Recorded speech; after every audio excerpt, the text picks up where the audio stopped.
Now, our next guest says, all in all, economic growth continues to improve and job market conditions are firming up. John Herrmann, senior fixed income strategist at State Street Global Markets, is a Bloomberg best, meaning he is one of the most accurate forecasters on the economy in the world. He joins us live from Boston. John, let me get, first of all, your take. I mean, 3.2% doesn't seem like gangbusters. It's not, to be fair, it's not what you were forecasting maybe 6 months or a year ago. You know, it actually came in very close to the, last week's, our estimates last week came in very close to consensus. It was a very decent number. We had strong consumption. We had very decent business spending.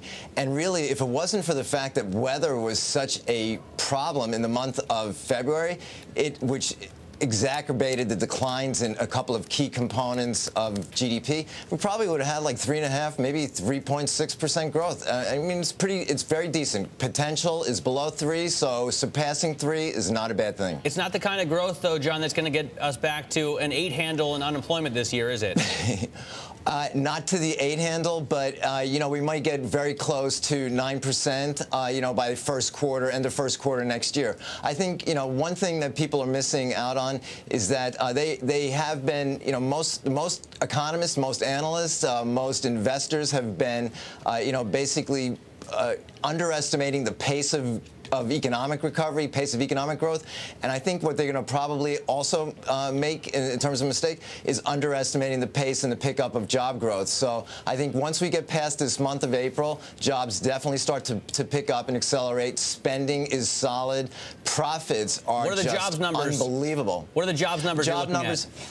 Okay, so job numbers for this coming month, we're in the range now. Unfortunately, the Labor Department's not doing a very good job of picking up the census workers hires. They're basically missing out about 100,000, undercounting census by at least 100,000. But those are jobs that are going to go away anyway. I mean, those are jobs that are not permanent. Anyway, but no, it's true. It's permanent. It's not permanent. But the key thing is that what they do is they add to spending. They lead to job retention, and on the margin they help support profits, which in the second round of it, the second wave of it, leads to job hiring. So basically, what we think is going to happen is this: we look for about 200 to 250, maybe a little better in terms of job growth this coming month. We'll tighten up that estimate.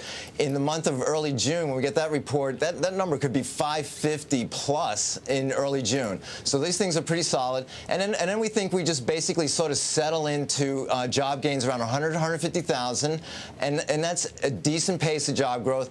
And I think, again, the mistake that people may be making is that they may underestimate the pace of job gains at the end of the year and early part of next year, and I think that's the real key.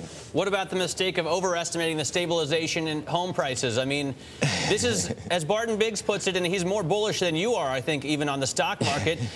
This is a main concern for him. This is a real worry for bulls. Well, here's the thing. So we would agree with that assessment. The housing market does need continued support from from the federal government in terms of that the buying program. Which ends tonight.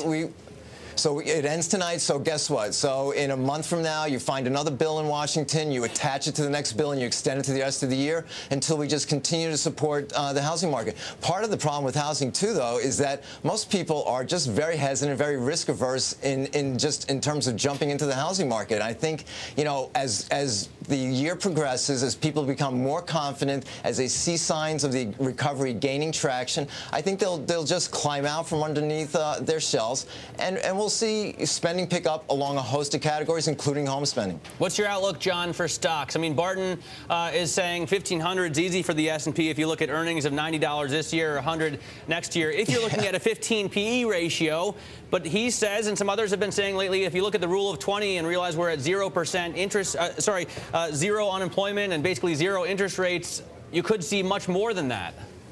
If you take a number that would be within reason now, say 85 earnings of $85 a share to $88 a share for this year, and then a follow-on to like the low mid-90s next year. If you just use that metric and then used even a very aggressive discount rate of say 6.5%, then fair value is 1,400 for the S&P. So I would agree with Barton that basically people are a little bit cautious here, and understandably given all the developments, legislative developments, and the sovereign risks in Europe. So there's a little bit.